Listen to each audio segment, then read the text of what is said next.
We're here with Chris Lowery today. He is our SEPM Wilson Medal Award winner. I'm Leiser Silva. I'm currently a first-year PhD student at Colorado School of Mines. I'm working with Dr. Leslie Wood, looking at some deep water processes, specifically some mass transport deposits and offshore Trinidad. And I'd love to go ahead and get this interview started. So thanks for being here today, Chris. Hey, it's my pleasure. Thanks for having me. Yeah. So I guess first question we got for you here is just in quick 5 minutes or less, just kind of summarize for us how you got here, what your path to finding geoscience was. Yeah, I think it's a funny question, like how did you get here? Because I just got back from an IODP cruise where we were studying, like sediment deposition of the South Atlantic. Before, a couple years ago, I was on a cruise. We were drilling the Chicks Loop crater, and it's weird to think about, like, if you asked me as an 18-year-old college freshman, like, plan my life to get here right now, you could never do it, right? It's just it's a lot of like taking advantage of opportunities as they come along. I got into geology just because I wanted to have a job where I'd be outside part of the time. I was really active in the Boy Scouts as a kid. I liked hiking and camping. This is a very common origin story for geologists, of course. And so I was looking at colleges. I grew up in Virginia, and I was looking at, like, I almost went to, like, Virginia Tech to study forestry. Wound up going to this liberal arts college in Fredericksburg called the University of Mary Washington. And I was choosing majors, and I was down to environmental science or geology. And part of it was I took an intro geology course that was really, really cool and got me, like, sucked into understanding how the earth was formed and, why there are mountains where there are and how rocks got to be there and all that cool, interesting stuff. But the other part of it was I looked at the environmental science major, and there was a lot of biology and chemistry, and I was like, no, I don't want to. Which is ironic because I'm a paleontologist now, like, paleoceanographer, and all my research is paleontology, which is dead biology, and geochemistry, which is chemistry applied to, I would say interesting things. I thought intro chemistry was boring because it wasn't tied to anything. As soon as I started taking geochemistry, I really liked it. So I majored in geology. I'm a micropaleontologist. I study fossilized plankton, foraminifera in particular. And I got into that because I was taking a class. I took SED-Strat when I was a sophomore, and the professor in that class was also my undergraduate advisor. And at the end of the class, he was like, "You did great in the class. Would you like to do a research project with me?" And I was like, "Yeah, awesome. That sounds great." I hadn't really thought about that yet, but I was like, "Yeah, that sounds great. I'd love to." And he had me looking at ostracods, these little microfossil mollusks from Mono Lake in California. And I got really hooked on that really quick. We got to go in the field and go collect the samples, which was really cool. And then I spent the next year at a microscope looking at little fossilized ostracods. And I just, like, looking at stuff under the microscope really, like, hooked me. I find it really relaxing to sit at the microscope for hours and, like, look for things and identify species. And, like, it's a very, it's not cathartic. It's either you either like it or you hate it. But I liked it, and I got into it. And so Neil Tybert, who's my undergraduate advisor, suggested that I was looking at grad schools, and he suggested I work with his former PhD advisor at UMass, Mark Leckie. And so I applied there. I applied a few other places, but I got into UMass and went to go work with Mark. And Mark got me hooked on foraminifera, which are, microfossils, but they're marine plankton. And so we've got this great record of foraminifera going back 150 million years. Planktic foraminifera, at least. Benthics go back to, like, the Cambrian. But going back 150 million years to understand, ocean circulation and mass extinctions and all this other stuff. And that really, really got me into that too. Cool. No, I feel like people are either in the camp of either being geologists because their parents are, or you kind of just stumbled upon it. And that kind of sounds like that's what happened to you, I guess. It definitely was. I took an earth science class in high school, which is also, I understand, pretty rare. Okay. I didn't go out of that class like, oh, geology, I should do that. I was just like, that was fun. Yeah, no, that's awesome. That's a great journey. How did you get to UT from UMass after that? Yeah, so I did a postdoc here. So I finished my PhD in 2015, and I was looking for postdoc positions, applying for postdoc positions, and I got one here. And with a project called the Gulf Basin Depositional Synthesis Project, which is looking at the Gulf of Mexico, right? looking at wireline logs and seismic data, and Hmm. integrating biostratigraphy with geophysical data, which I had experience doing for my PhD. So I wrote the Yeah. postdoc application. I was basically like, I'm the guy you're looking for. I can do this. Yeah. And I guess they agreed. Excuse me. And I got a postdoc, and then so it's a 3-year postdoc, and then when it finished, I was hired as a research associate. So I'm not a professor. I'm a research scientist. Okay. So I have to raise 6 months of salary every year. I get the other 6 months from the university. But my job is all research. So I have a bunch of different projects going, students and undergrads that work in my lab. And I like to teach, but I don't. It's not part of my job. So I basically have to find opportunities to teach. Yeah, I For got you. and so but yeah, so I got hired straight away 3 years ago. Okay, and then you're past that postdoc now, right? You said you mentioned you're a Yeah, so research. now I'm a research associate, Yeah. Yep. which is yeah, so that's like the way that they do the job positions in the research track. It's similar to a tenure track, except there's no tenure, and also you don't teach. So But so it's research associate, then research scientist, and then senior research scientist. yeah. Um, so it's a 6-year research associate position, and then I will go up for a promotion, and it's an up or out promotion. So if I don't get promoted, then I have to go find a new job, which Yeah. I'm not worried about. Things like Yeah. society awards kind of help you. Yeah, for sure. Yeah, I'm mainly asking for myself, I guess, because I my background has been mostly industry so far, but I am interested in that, like, academia as well. I'm definitely not discounting that at all. So Yeah, it's, I still don't have it figured out, but that's something I would definitely consider. you got time. Yeah. And the thing is, I never even thought about a research job because at UMass there weren't research scientists, right? Hmm. So I knew what I saw, which was professors, and I knew you could be like a professor at a university, or professor at a liberal arts college, or whatever. But I didn't really think about just like doing like a research scientist position, um, and I never really considered it as a career option until I showed up here, Yeah. and was working with all these folks at the Institute for Geophysics, and it's like it's a great place to work, and it's there's a lot of really cool research that gets done. I could easily, it's like as soon as I started working here, I could easily see myself doing this. Oh, that's really cool. Yeah. Cool. Well, I guess we'll move on to the next question. That was definitely more than 5 minutes. Sorry. That's probably my fault. But I guess, what are you most proud of so far in your career? That's a good question. Yeah. I so my first master's student just graduated, Oh, cool. or just turned in her thesis rather last week. I guess she hasn't technically graduated yet, but like the hurdles are all done. Yeah, for Um, sure. and on like to me right now, and probably I mean if you asked me this question 5 years ago or 3 years ago, and if you ask me this question 3 years from now, maybe I'd have a different answer. But right now, I definitely feel like mentoring students all the way through to completing their degrees is really rewarding. And it's honestly, it's a lot harder than just doing research. Like Yeah. comparatively, like research is easy. Like you do it, you write it up, you put it in a journal. And yeah, just mentoring a student is what I really like about, like, I really love this job, but what I also really like about teaching in general is that I get to share this with other people, right? I think the oceans are really cool. I think Earth's history is really cool. And so when I teach, I get to share that with folks. And mentoring grad students is like a very directed version of that, where it's like, this is something I think is really interesting and I'm very passionate about. And let's sit down for 2 years and work together on Yeah. a project where you look, I teach you about fossils and you look at them and write it up. Yeah. It is really satisfying to me to do that. Yeah. The Yeah. other No, thing that's that's been really really cool. cool. Yeah.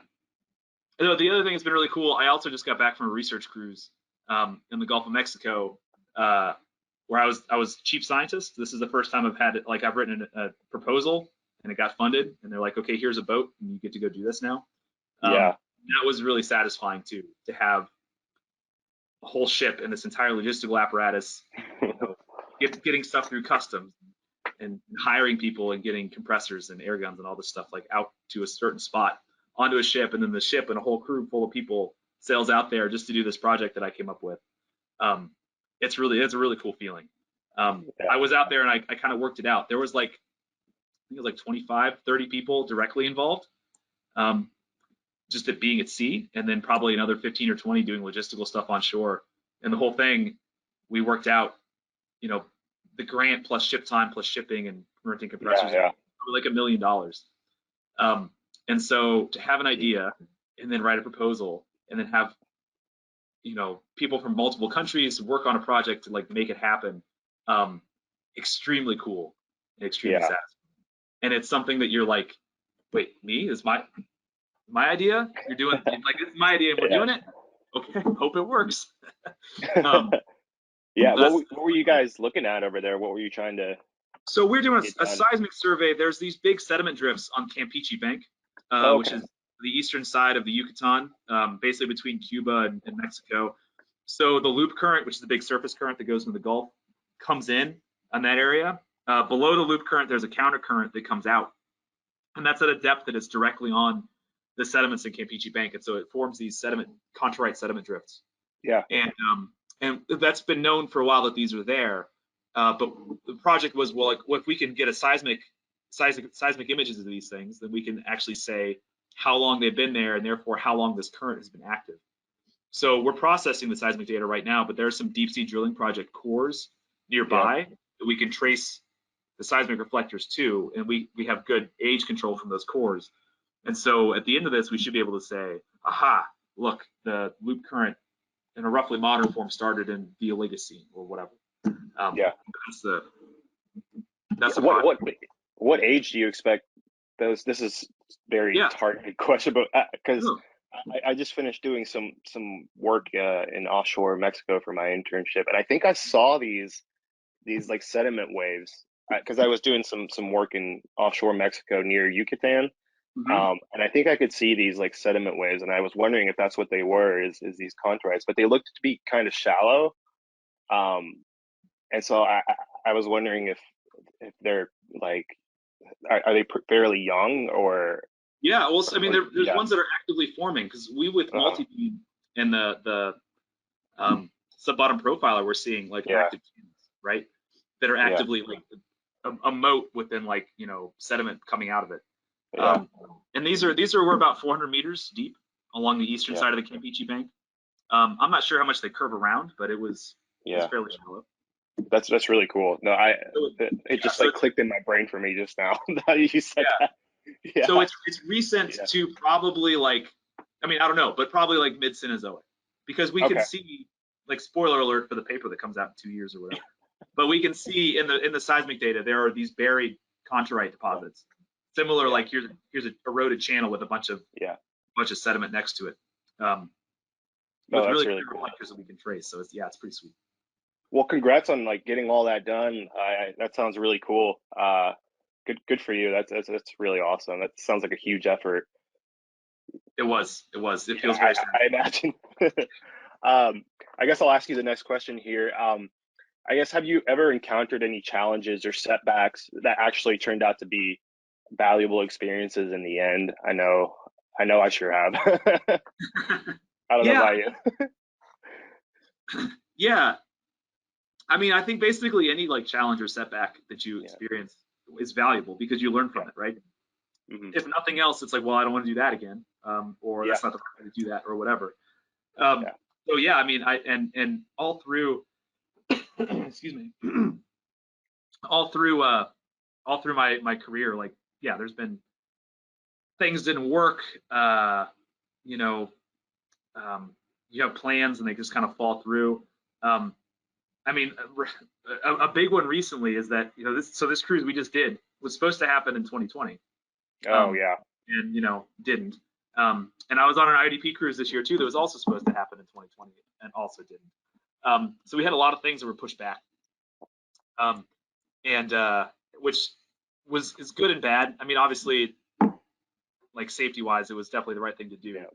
But in terms of like preparing for this cruise, I think it helped us be more prepared and kind of have things worked out a bit better than we would have if we had been out there, you know, 3 years ago.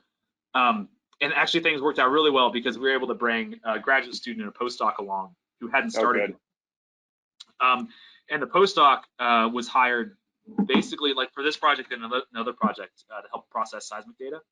But he does this really cool stuff where he's looking at a water column structure with seismic data. because it's reflecting off of like every change in density in the water too. And so if you just like kind of calibrate it right, then you can see the structure of the water column. You can see Wow. currents, eddies. It's really, yeah, I know. I said the same thing. I was like, this is cool as hell.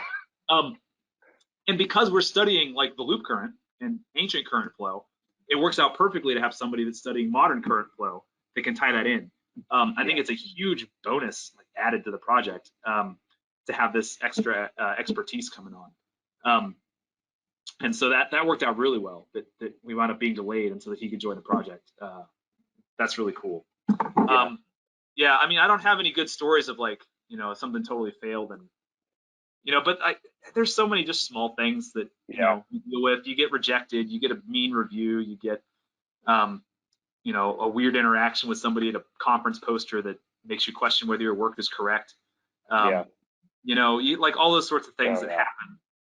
And you just kind of deal with it and move on, and you realize that those things aren't like they all at the moment they all feel like critical and awful.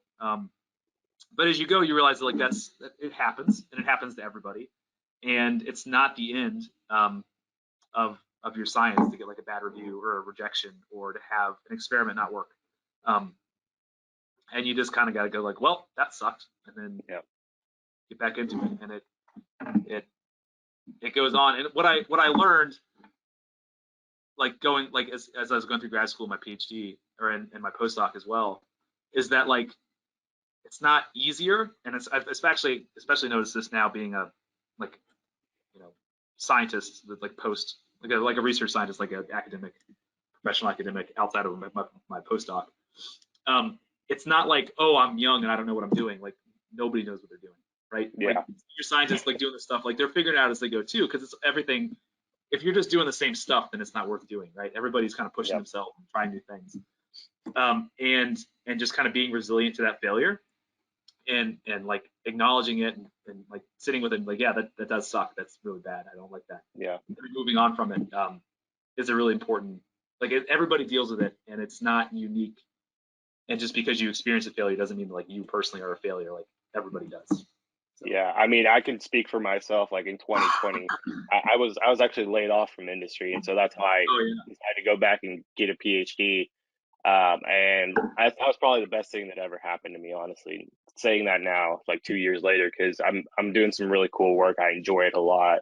I like mines, and so it's. I mean, it's in the moment it feels awful. I know what you mean, and but it works out. And getting laid off from industry, like you're in good company because like almost everybody eventually gets laid off from industry, right? So it's not like, you know, like I'm sure that it must feel absolutely gutting at the time, but it's also like not you, right? Yeah, I would have loved to hit those 5 years of experience before, but you know, whatever. It worked out. yeah, exactly. And that's the thing is it works out, right? You find something else, and it's I'm glad to hear that you're in a good place. No, I appreciate that. I guess the next question kind of ties into the last question is, so if you could do anything differently, would you? I don't know. I mean, it's a tough question, right? Yeah, because it's like even the things that went wrong that led to me to be where I am right now. So if I could go back and do things differently, then I'd be in a different place and I would know different things, and then I'd probably make different mistakes. I think I agree with you. There's nothing in my career I think I would do differently. Yeah, I agree with you there. I don't think I would do anything differently either if I was answering that question. But I guess next question would be, do you have any advice for young professionals in the beginning of their careers? Just general advice, I guess. Yeah, I mean, I think the main thing is to take advantage of opportunities as they come along. Yeah. You know, like we were talking at the beginning, like I couldn't plan this path that I'm on if I tried. Yeah. If you told me where I would like where to get to and like the steps to take, you probably still couldn't actually plan it. Because a lot of it is so much just being in the right place at the right time and saying yes to an opportunity. And if I'd started my PhD 2 years earlier or 2 years later, different opportunities would come along and I'd probably be in a totally different place right now. Yeah. So I think it's really just a matter of like being ready to take advantage of opportunities when they come along, and then, you know, saying yes to things. And it's tricky because you can definitely get in a place where you're saying yes too much. I definitely know some tenured faculty members who find themselves in the position of saying yes to everything. And I think it's hard to turn that off by the Yeah. time you get to the point in your career, and then you are overcommitted and you're not doing things well. Yeah. I think there's a balance there, and I think especially earlier in your career, it's good to kind of lean more towards saying yes to more things, Yeah. and just because you don't know, like you don't know what you're going to like, what might come along, and you don't think it's going to be a big good opportunity for you, and then you're going to wind up really liking it. I moved to Austin doing a postdoc, and I was like, well, it'll be fun to live in Austin for a few years, and I got hired and I've been here ever since. Yeah. My I got into geology, like I said, because I really like hiking and backpacking and mountains and all that. And then towards the end of my PhD, I had the opportunity to go on a research cruise. Went on a research cruise on the Roger Revelle, who is a seismic surveyor, and we're taking piston cores as well. We went from Mhm. Guinea up to the Philippines. It was amazing. It's just absolutely spectacular experience. And I got off the ship in the Philippines and I was like, dang, I got to find a way to do this more. I got to find a way to make my science fit into doing more ocean going research. I really love this. And so I've kind of like, I still do work on outcrops and things like that, but I've kind of steered more towards ocean going research ever since. Just because like an opportunity came along where they needed students to help, basically just extra hands on a research cruise. In fact, they said like we don't need any help with the research afterwards. We just need people to help take cores and watch stand and things like that. And I finished my PhD, and I talked to my advisor and I said, hey, can I go on this? And he was like, are you gonna do any work afterwards? I was like, no, they said not to. And he was like, okay, good, then you can go. He was like, you don't want to like graduate, like take extra time. But he's like, yeah, go. And I'm glad that I did, because it really like kind of changed the trajectory of my career. So yeah, like again, it's just taking advantage of opportunities and Yeah, I think when you're like kind of in the beginning of your career too, it's kind of the time for you to be able to say yes more too. I don't know what you think about that. Yeah. Yeah, no, I Yeah. agree. I think it's definitely a good time to say yes more, just with the realization that that's not sustainable forever, and then you Yeah. are going to need to throttle back a bit. Um, Yeah. yeah, and actually along those I guess. lines, Yeah. so going back to what I would do differently, which I kind of along those lines, I guess I don't know. Again, like I don't think I'd necessarily change anything, but a piece of advice, perhaps I learned during my postdoc, I learned that like I used during my PhD, I used to work like 9, 10 hours a day, 11 hours a day. I come in on the weekends sometimes. Microfossils don't pick themselves, and you got to like sit down with the microscope and do the work. Yeah. And I realized during my postdoc, I started coming in like 8 hours a day, 5 days a week. And then my wife and I had a baby, and then I was taking care of the kid, and I was coming home early for dinner. I was maybe working 6 hours a day, but I was focused on the work when I was there, and I was actually as productive or more productive than as I was when I was working 10 or 11 hours a day, because you get burnt out and you start to get tired and you don't work as quickly. You start to take more breaks. You spend more time, looking at Facebook or whatever. Yeah. And so you're not as productive. And if you just take breaks, right? If you just work 8 hours a day and you go home on the weekends and you relax, you're more refreshed and you're a better worker. Yeah. And I didn't realize that until I was done with my PhD. And I do wish I'd realized that sooner, because, I don't think anything would have changed necessarily, but I probably would have been a bit more chill and less stressed at the end, because I would have been more relaxed. And science is like a really creative, activity. Oh, We lost you there a little bit. oh yeah, you I were think we frozen lost you there. there a little bit, but I think you're back. Yeah. Sorry. Go ahead. Yeah. No, no Yeah. worries. I think you're good though. I think you're good to go now if you want to finish your thought here. Yeah. Yeah. No, I was just gonna say that science is a really like creative practice, right? Like some of it's just like data collection and kind of grinding away whatever type of data you're developing. But then you've got to interpret it. You've got to write it up. You've got to make figures and think about it. And Yeah. you need to be like fresh for that. You need to be rested, and because you're more creative when you're rested. If you're just burnt out, you're not thinking clearly, and you're not going to do as good a job. Yeah. It's harder to write. It's harder to interpret. And so I really wish I'd understood that earlier. That it is it's better for you to just kind of like take it easy, work 8 hours a day, be productive. Yeah. Man, I wish you would talk to my wife and say the exact same thing. She's a geo. She works in industry as well, and sometimes she works like 10, 12-hour days on the weekends, especially when they're drilling a well. And she has trouble, like she's super type A, and she has trouble winding down on the weekends. And I tell her like you got to chill out on the weekend so that you can be just as productive as you have been during the week. Yeah, You know? exactly, Yeah, exactly. yeah, Because otherwise you just yeah, get burnt out. You need those breaks. yeah. I Right? no, that's super cool. I'm gonna tell her that you said that today. I'll be like, somebody that's smarter than me and has more experience than me said the same thing. So there you Right. I got an award, all right. So that obviously means something. go. No, that's really cool that you say that. I definitely am gonna mention that to her. I guess this question kind of leads us into our next section, Hmm. into and our next question really, which is work-life balance stuff. Oh So yeah. so how do you maintain your work-life balance these days? What are some things that you try to keep in mind? Yeah. Well, I really do. I try to work Yeah, 8 hours a day, 5 days a week. yeah, Not always possible because, like, we were gearing up for this cruise, yeah, and there was a lot of work going into that, which wound up spilling into the evenings and weekends and things like that. But yeah, then I got back from the cruise and took a week off.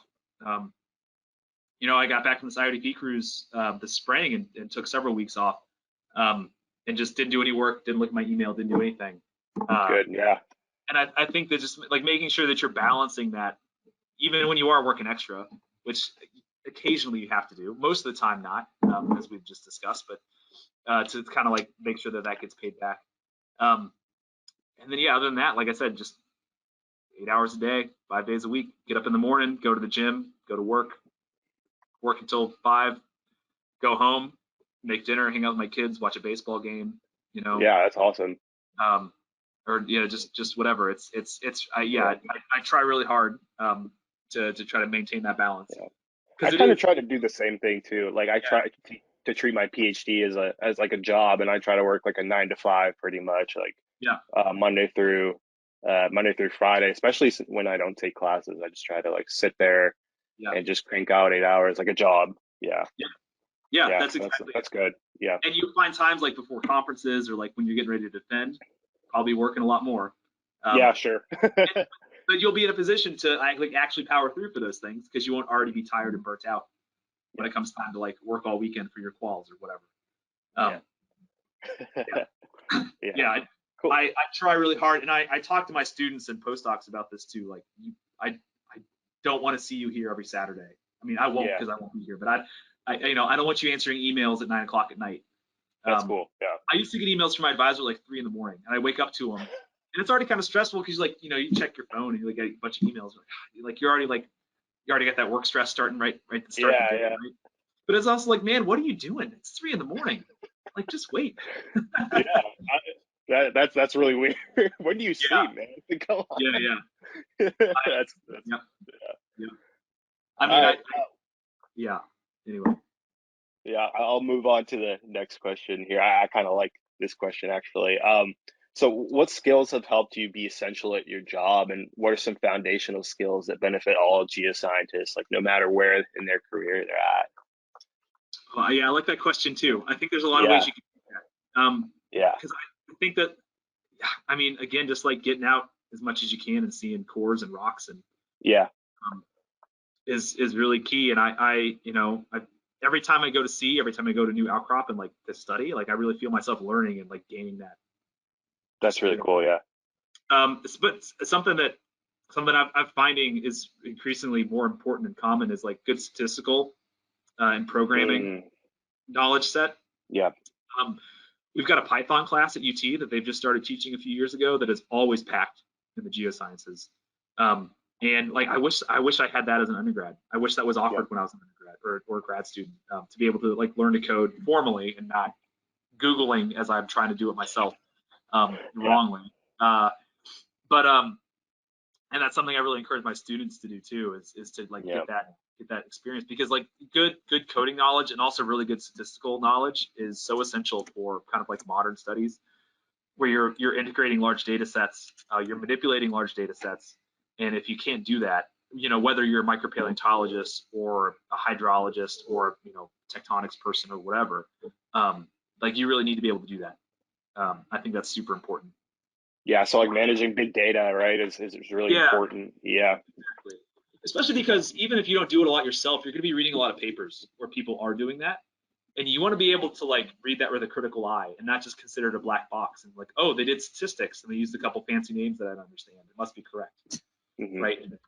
Whereas a lot of times that's not necessarily the case. And like you can do fancy statistics and that's great, but if the underlying data aren't good, or maybe you overinterpret the data that comes out of it, then it doesn't really help.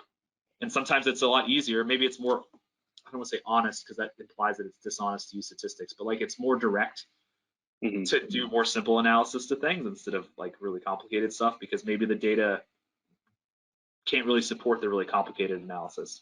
Yeah, I guess, would you say it's more efficient that way, I guess?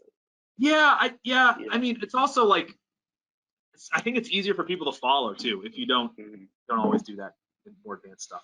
But I think having a literacy in the like in statistical analysis and programming in general is super important. Yeah, I think that seems to be the theme these days. I think you're like spot on that for sure. Yeah. Writing too is something that I think, and I think we struggle to teach this because it sucks to teach writing. You've got to correct a lot of bad writing. And so like I understand why universities don't have really like intense writing programs for scientists, but man, it's really hard to like, you read a lot of papers, like professional papers and journals by people that have been in the field for years, and they're just so badly written. It's hard to follow what they're saying, you know? Yeah. You really like, so much of our science is communication. Yeah. And so like being able to actually explain to people what you're doing is really important. What's a good way to get good at writing? This is like this is a personal question of mine. I'm genuinely curious. What do you think because I want to be a better writer for sure. I think reading a lot. I mean, that's always the advice, right? But like reading a lot and like identifying people who you think have a good writing style, and then reading a lot of their work, even if it's not directly related to what you're doing. I know, at least for myself, I only read papers if I'm like getting ready to cite it for something I'm writing, because it's so hard to keep up with everything these days. But like reading that, and then also I found when I was a student, what I found really helpful was doing a lot of like peer review and like trading drafts of things with my friends and just like marking the hell out of it. You know. Yeah. I think that really helped me when I was learning to write, getting other people's perspectives, and even if I knew, like I would correct my own work and be like, oh yeah, I shouldn't do that, but like hearing it in somebody else's voice, like my friends and I would make fun of each other in our revisions. Yeah. And then that kind of like helped it stick, you know. So that was really helpful too. Cool. Yeah. Okay. No, thanks. That's a really good answer. Yeah, I think that's really helpful. I appreciate that. I'm going to skip around here on the question sheet because I'm kind of interested in this question as well. What do you think are some ways in which we can improve like direct geoscience outreach efforts? Because I think that I saw something in like APG bulletin or something like that like there's a big problem with like Gen Z not being interested in geology at all. So I think we need to like reach that demographic better. Do you think? What are your thoughts on that? I'm curious. Yeah, I mean, this is like the perennial issue with geosciences, right? Like we were saying at the start, like it's often a found major. People don't go into college and be like, I'm going to be a geologist, like unless their parents did it or something. Yeah. And a lot of that is because we don't get earth science in high school in a lot of places, and so people aren't exposed to it, so they don't think about it as a career. I think there's a lot of ways to address this. I think that as this field is composed right now, it's very white, upper middle class, right? There's a lot of people that like hiking and backpacking, like me, that get into this sort of.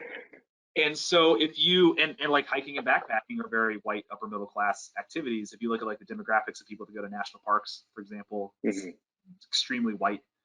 And so I think part of that is like we just need to do a better job selling ourselves to a broader segment of the population that aren't just people that, again, like me, wanted to have a job where they could be outside sometimes. I think there's a lot of people that are really into geological problem solving that maybe are put off by the fact that it's a field science. I think there's a lot of people that are or would be attracted by a more society-oriented kind of research program where you're looking more at sea level rise and flooding, storm events. I think geoscience historically has been very oil and gas focused. Yeah.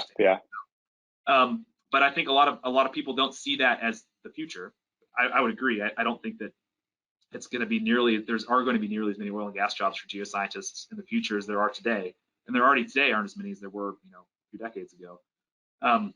And so, doing a better job of selling geosciences as a major to people that are more interested in helping their community or helping their state or getting even if it's a job. So like my student that just graduated got a job at a geotechnical engineering firm in Boston, and they do a lot of marine geological surveys in preparation for wind farm development. So to build all this offshore infrastructure for wind, you got to go out and you got to survey and you got to find where you can actually safely put these pylons, and that requires geophysics, it requires sedimentology, it requires hydrography, all these geological skill sets that are going to be hugely in demand for these kind of projects. Yeah, I mean, it is such a broad science too. I think you're completely right. Like we need to focus on the other aspects of the science, not just the oil and gas. And it's hard because it's the current like generation of people that are in earth science careers are like, oh yeah, volcanoes, oh yeah, oil and gas, oh yeah, earthquakes and things like that. And obviously there's still a need for that sort of thing, but I think defining the geosciences more broadly and getting people that might be put off by those kind of traditional geology careers, like field work is another thing that it's a traditional part of geology, and everybody loves going to the field, right? But there are so many people that aren't able to go in the field or don't feel safe going to the field for a variety of reasons. And I think that I think you could still be a great geoscientist, and I think you still have a great geoscience career, never going in the field, right? There's tons of people that just work with remote sensing data or work with data interpretation that other people collect. And I think that when we pitch ourselves as a field science and we require field class and things like that, I think that's good for the sort of people that are already in geology, and I think we all love that. But I think we're putting a lot of people off and closing the door on a lot of people that would be otherwise amazing geologists. So I think the field has a lot of work to do to kind of reorient itself to more modern 21st century type career paths and skill sets. That's interesting. I think you're the first person I've ever heard say that you don't necessarily have to go to the field to be a really, really good geologist. I don't think I've ever heard that before. That's really interesting. That's really fresh to hear. I don't know. Yeah.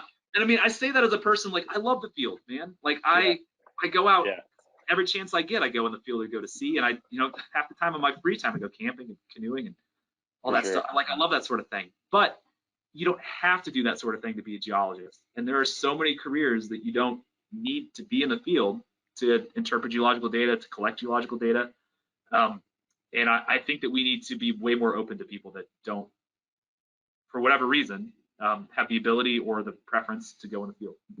I think I totally agree with you. I think that's something we need to do, is because people do get scared by the field sometimes.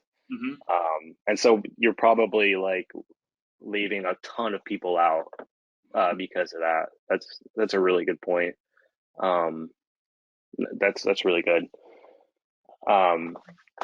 Let's see. I'm going to move on here and ask you another question. I want to find a really good one that I actually am interested in as well. So let me take a second to look here. Oh, this is a good one actually, because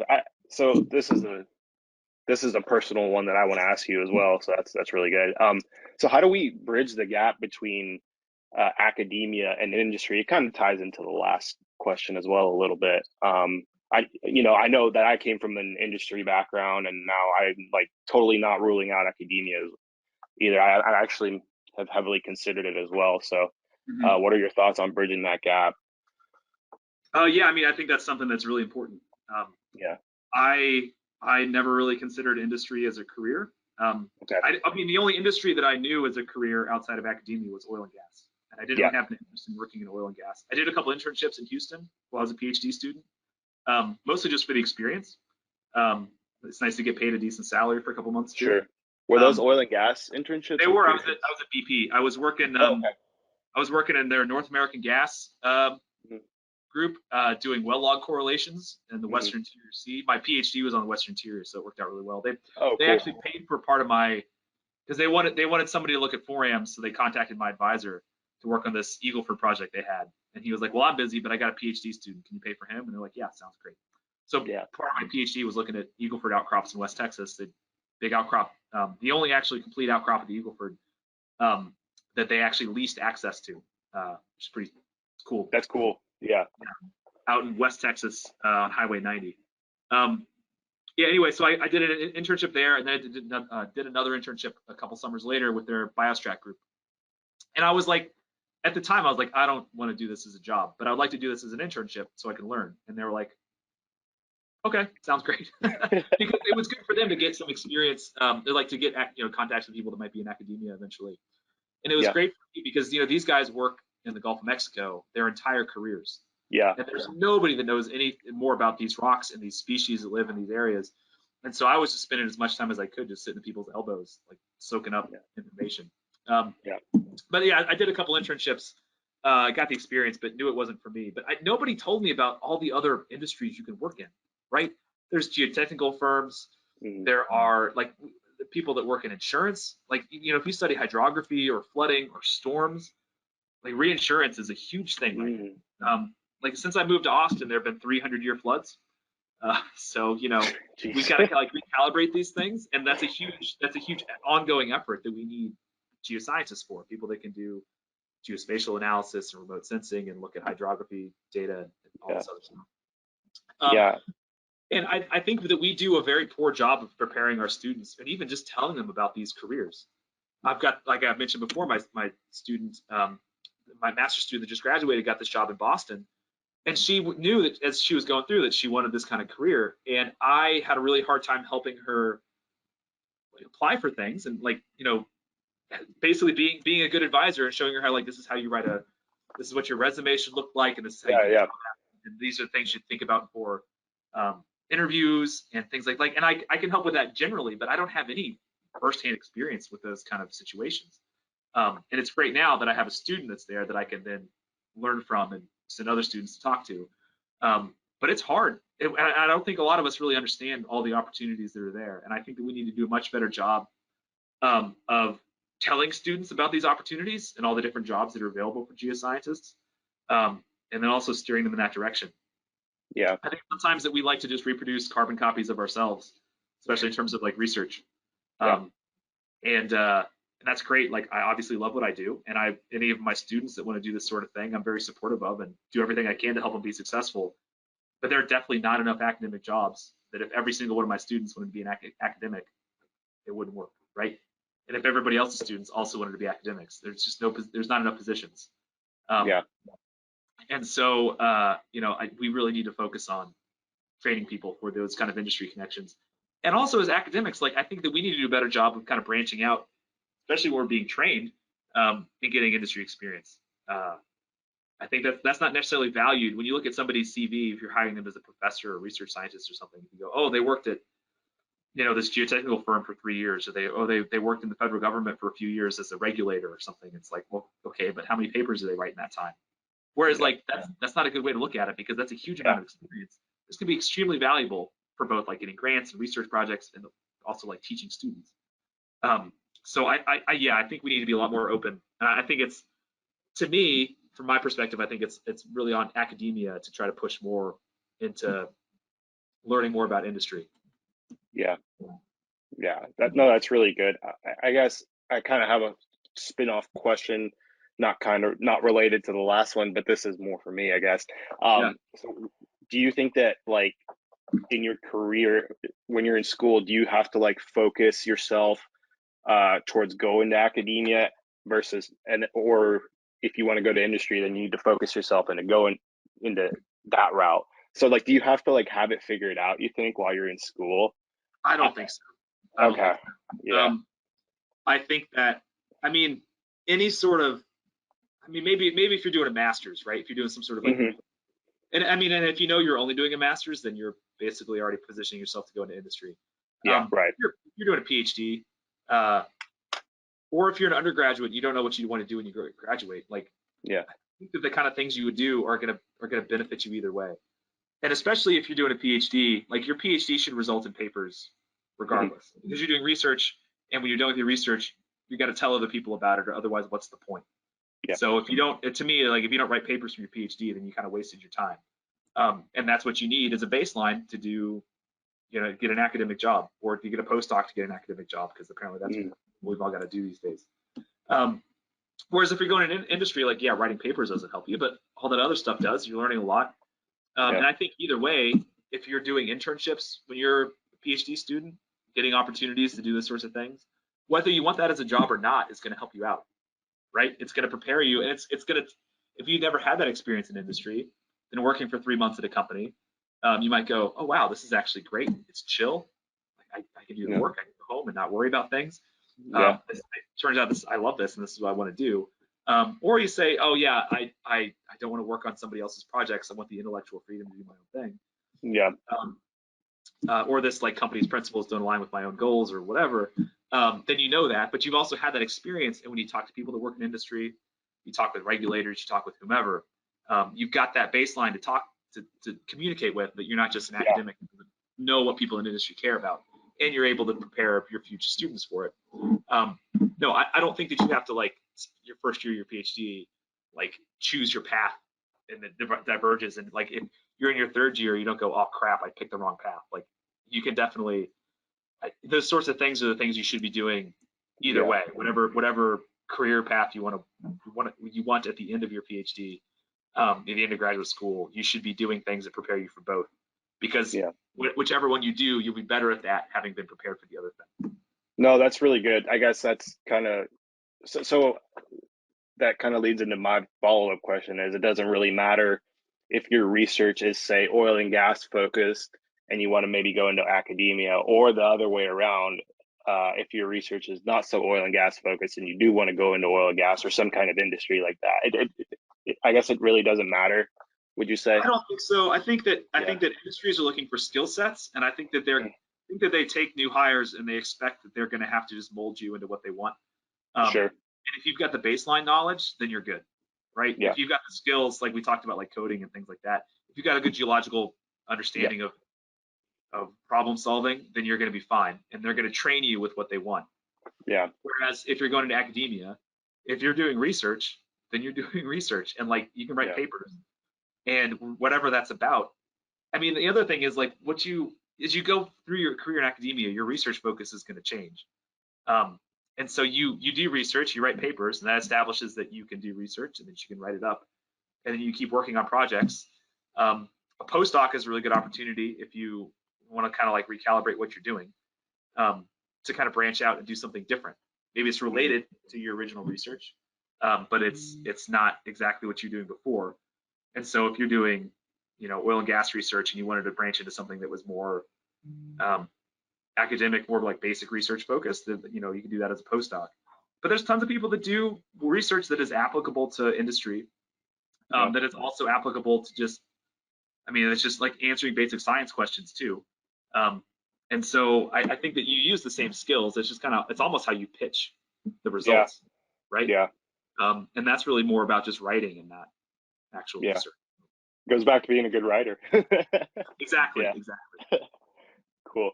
Well, I think we're kind of nearing the end of our time here. So I just want to thank you again, Chris, for taking the time to talk with me and to do this. And it was really a pleasure to get to know you. Yeah, no, this has been fun. Thanks for doing it. I think absolutely. Yeah. Well, thanks again, Chris. I think this award was really well deserved. So congratulations again. Thanks. Yeah, no problem.